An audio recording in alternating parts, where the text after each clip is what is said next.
Who is Jagannath of the Jagannath temple in Puri? He is the East Devta of Odisha. Hello and welcome to my channel. I am reading book Devlok with Devdutt Patnayak. It's a talk with Devdutt Patnayak ji. And today I am gonna read part 9, Jagannath Temple of Puri. So let's continue. In ancient times, Odisha was known as Purushottam Kshetra because of this famous temple of Bharatvarsh. In the Bhakti period, scholars and poets would visit it during their Tirth Yatra. Is Jagannath a roop of Krishna? Yes and no. Jagannath means Lord of the world. Different sects, panths see this god differently. The Vaishnava Parampara considers him a roop of Krishna. Some say Krishna is an avatar but Jagannath is an avatari.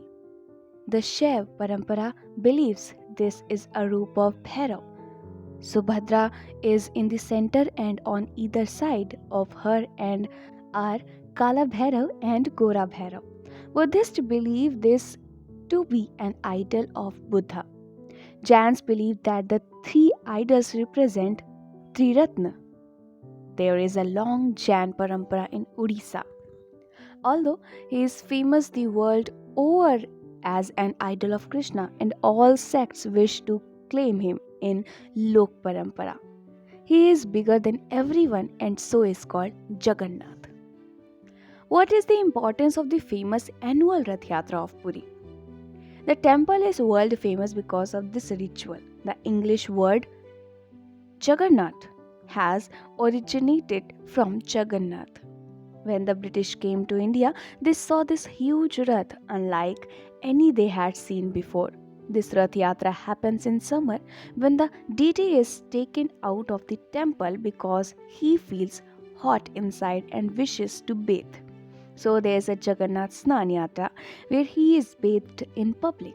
Because of this, he gets a fever. So he is kept in the Vanasar Ghar. When he feels better after a few days, he wants to visit his aunt's house, Gundicha temple, where he goes to enjoy some food. He goes there sitting on the Rath, which is the big festival of the Rath Yatra. Huge chariots are built over several months. The Rath is made of wood and other organic material. No metal is used. Cloth and beautiful paintings are used. Carpenters, painters, tailors are involved. Many people participate. In a big ceremony, the deity is brought out of the temple with his image swaying. The classical dance form of Odisha is said to have been inspired by this movement. The deity's crown too is very grand. He sits on the Rath and goes to his aunt's. After a few days, he returns to his temple. This story is associated with many folk tales. When he returns, his wife Lakshmi is upset that he had not taken her with him on the Rath and closes the door on him, refusing to let him enter. To placate her, a bowl of rasgulla is placed at the door.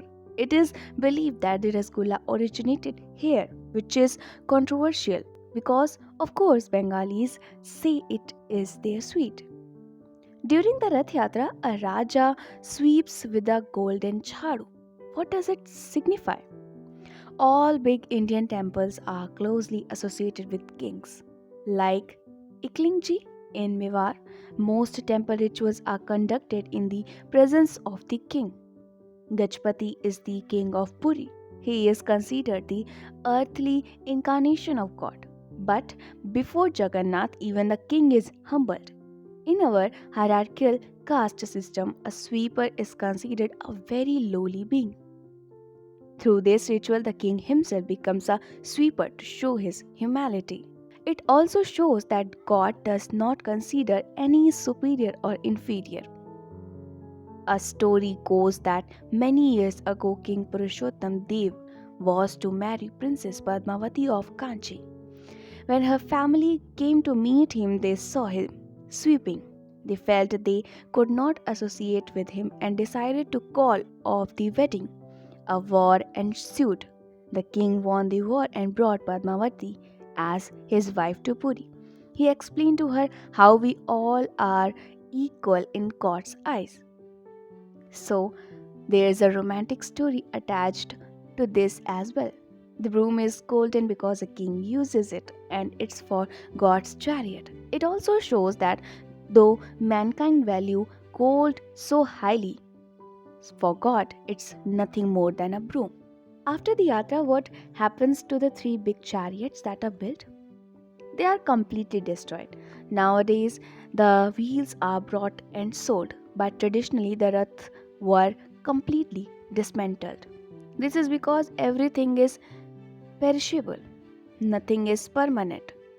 In Maharashtra, after Ganpati Puja, the idol is immersed in the sea. In Vedic times, after a yagna, the sthal area where it was performed was burnt. Nothing should last. The following year, the rath is built again.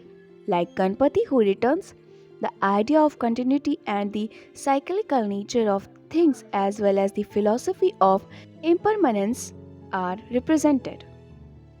When was this temple built? In the 11th century, 1000 years ago, by Chola Gangdev.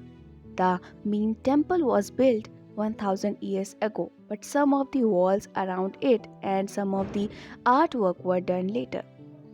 The idol may even be 2000 years old. People, of course, believe it has always been there. Historians say that the idol was being worshipped as far back as 1500 years ago. It's a gigantic temple. The iron wheel on its crest is visible from very far away. It was called a white pagoda earlier because it was covered with limestone. When the limestone was scraped off, many carvings were discovered underneath. Some say that the limestone was added to protect it from the sea winds. The temple was very rich with money, gold, and gems and was attacked often. So, this is it for today. I'll be back. Till then, keep listening beautiful stories and keep smiling.